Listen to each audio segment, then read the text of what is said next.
आज हम बात करेंगे स्कैटरिंग ऑफ लाइट की, जिसको हम हिंदी में प्रकाश का प्रकीर्ण भी बोलते हैं। आप दूसरी लैंग्वेज में ऐसा समझ सकते हैं कि लाइट का अलग अलग दिशाओं में फैल जाना स्कैटरिंग ऑफ लाइट कहलाता है।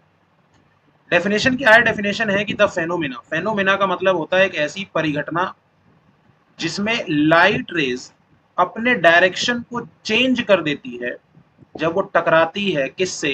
टाइनी पार्टिकल, छोटे छोटे पार्टिकल से, जो हमारे अर्थ के एटमॉस्फेयर में प्रेजेंट है। यानी जब सन की लाइट हमारे एटमॉस्फेयर में एंटर करती है तो हमारे एटमॉस्फेयर में छोटे से लेके बड़े अलग अलग पार्टिकल्स हैं, जैसे धूल के कण, जैसे एयर मॉलिक्यूल्स, जैसे पानी की बूंदें। अलग अलग मॉलिक्यूल्स, अलग अलग पार्टिकल्स लाइट को क्या करते हैं? उनके डायरेक्शन को चेंज करते हैं, उनको रैंडम डायरेक्शन में फैलाते हैं। इसी लाइट की फेनोमेना को हम स्कैटरिंग ऑफ लाइट कहते हैं। अगर स्कैटरिंग ऑफ लाइट नहीं होगा तो सन की लाइट आने के बावजूद भी, या आपके घरों में जो लाइट जल रही है वो आपके घरों में उजाला नहीं करेगी। एक क्वेश्चन पूछा जाता है कि एस्ट्रोनॉट्स को जो हमारा स्पेस है वो ब्लैक दिखाई देता है। क्यों? क्योंकि वहां पर कोई एटमॉस्फेयर नहीं है, वहां पे कोई एटमॉस्फेयर नहीं है। देखो, सन की लाइट को ट्रेवल करने के लिए कोई मीडियम नहीं चाहिए, इसीलिए स्पेस में बिना मीडियम के बावजूद भी सन की लाइट अर्थ तक पहुंच रही है। लेकिन क्योंकि स्पेस में कोई एटमॉस्फेयर नहीं है तो स्कैटरिंग ऑफ लाइट नहीं होगी, इसीलिए एस्ट्रोनॉट्स को स्पेस में अंधेरा दिखाई देगा, ब्लैक दिखाई देगा। यानी अगर अर्थ पर एटमॉस्फेयर नहीं होता तो स्कैटरिंग ऑफ लाइट नहीं होती, तो सन की रोशनी आने के बावजूद भी आपको यहाँ पर उजाला दिखाई नहीं देता। आपके घरों में जो लाइट जल रही है वो स्कैटर नहीं होगी, तो आपके घरों में रोशनी नहीं होगी। अब इसके जो एग्जांपल्स हमें 10th क्लास में पढ़ने, एक तो है टिंडल इफेक्ट, जो कि आपने छोटी क्लासों में भी पढ़ा है। टिंडल इफेक्ट कि लाइट की रे का फैल जाना, उसके पैथ का विजिबल हो जाना टिंडल प्रभाव कहलाता है। जैसे घरों में खिड़कियों से आती हुई सूर्य की रोशनी फैलती हुई दिखाई देती है, उसका पैथ विजिबल हो जाता है, उस घर में मौजूद धूल के कण की वजह से उस प्रभाव को टिंडल प्रभाव यानी टिंडल इफेक्ट कहते हैं। दूसरा एग्जाम्पल है blue colour of the sky. हमारे आसमान का रंग नीला क्यों है? सूर्योदय और सूर्यास्त के समय जो सन है वो आपको रेड दिखाई देगा, और हमें जो बादल दिखाई देते हैं वो कैसे दिखाई देते हैं? व्हाइट।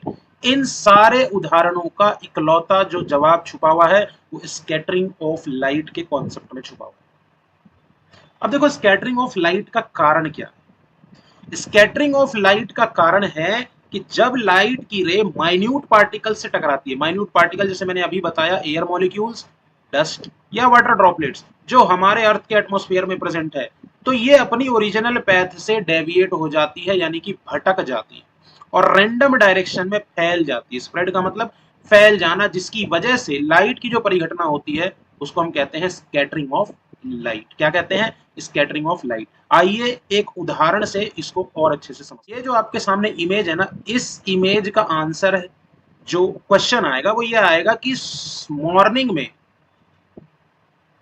या इवनिंग में, और ये बिल्कुल नेचुरल फेनोमेना, आप देखते हो सन आपको कैसा दिखता है? रेड। लेकिन वही जब बात आती है दोपहर की, तो दोपहर को आपको सूरज कैसा दिखाई देता है? व्हाइट या ब्राइट येलो। अब आपसे क्वेश्चन कुछ नहीं करेगा, इसके पीछे वाई लगा देगा या गिव रीजन लिख देगा, बन गया उसका क्वेश्चन। देखो, सुबह के टाइम में ना सन कहाँ है? हॉरिजन के पास। समझना बात। तो सन की लाइट को सबसे ज्यादा दूरी तय करनी है, यानी फार डिस्टेंस को ट्रेवल करना है। अब इस टाइम जितने भी शॉर्ट वेवलेंथ वाले शॉर्ट वेवलेंथ वाले कलर्स हैं वो सबसे ज्यादा स्कैटर होते हैं, सबसे ज्यादा स्कैटर होते हैं शॉर्ट वेवलेंथ वाले कलर, जैसे वॉयलेट, जैसे इंडिगो, जैसे ब्लू, और आप कह सकते हो ग्रीन।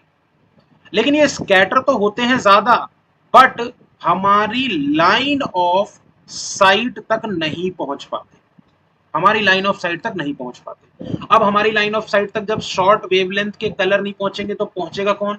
Long wavelength. और लॉन्ग वेवलेंथ का कलर कौन सा है? रेड। इसीलिए हमें सुबह और शाम के समय में सन का कलर कैसा दिखाई दे रहा है मेरे बच्चों? रेड दिखाई दे रहा है। समझ में आ रहा है जो मैं आपको कहना चाह रहा हूं? ठीक। क्योंकि blue colour, violet colour, indigo green, ये स्कैटर तो हुआ लेकिन हमारी लाइन तक नहीं पहुंचा, तो ये scatter away.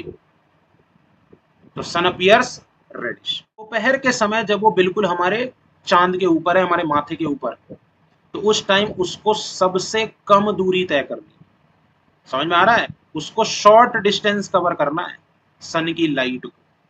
Short distance cover करने में क्या होता है कि ब्लू कलर बहुत कम स्कैटर होता है, या आप ऐसे कह लो कि ओवरऑल सारे कलर्स स्कैटर होते हैं लगभग इक्वली, ना कोई कम ना कोई ज्यादा, जिसकी वजह से जब हम उस सन को देखते हैं तो वो सन ऑब्जर्वर को दोपहर में व्हाइट या ब्राइट येलो दिखाई देता है। आपको समझ में आ रहा है कि नहीं आ रहा है मैं क्या कहना चाह रहा हूं? दोपहर के टाइम में जब डिस्टेंस कम ट्रेवल करनी है तो उस टाइम ब्लू कलर कम स्कैटर होगा, या ये कह लो कि सारे कलर्स इक्वली स्कैटर होंगे और सन दिखाई देगा व्हाइट। लेकिन सुबह के टाइम पे उसे डिस्टेंस ट्रेवल करना है, फार दूर डिस्टेंस ट्रेवल करना है। इस दौरान ब्लू कलर स्कैटर तो हुआ लेकिन वो दूर चला गया हमारी लाइन ऑफ साइट से। तो लॉन्ग वेवलेंथ वाले जो कलर्स हैं जैसे कि रेड, वो हमारी आंखों तक पहुंचा तो हमें सन क्या दिखाई दिया? Appears to be red. ठीक है, उम्मीद करता हूं कि ये स्कैटरिंग ऑफ लाइट की वीडियो आपको पसंद आई होगी। वीडियो को लाइक करें, शेयर करें, चैनल पर नए हैं तो सब्सक्राइब करना तो बिल्कुल भी ना भूलें। मिलते हैं नेक्स्ट वीडियो में, तब तक के लिए अपना ध्यान रखें। धन्यवाद।